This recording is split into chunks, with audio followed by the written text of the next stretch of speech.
जवानी छोड़ के गईला ये राजा, लीला न मजा रजैया के, लीला न मजा रजैया के, लीला न मजा रजैया के, लीला न मजा रजैया के।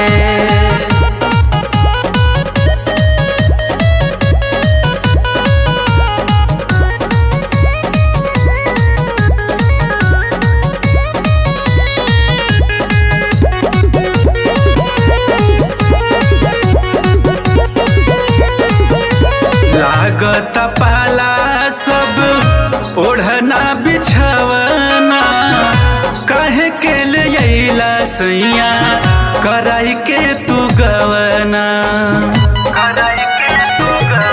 ए हो लागत पाला सब ओढ़ना बिछवना, काहे के ले अइला सैया कराई के तू गवना। रहित गर्मी के दिन नहीं कहती हो, भले पिया दुखावा सहती हो, कहाँ धरबा तू अतना कमैया के, कमैया के, कमैया के।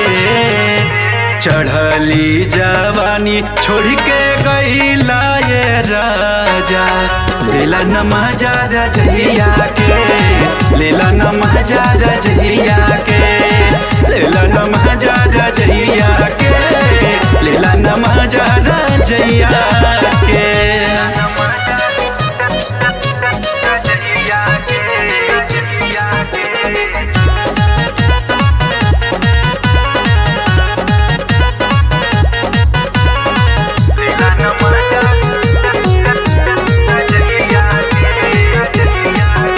चढ़ली जवानी हमर भइले कन्फ्यूज हो, पिया विकास नहीं कहिला तू यूज हो।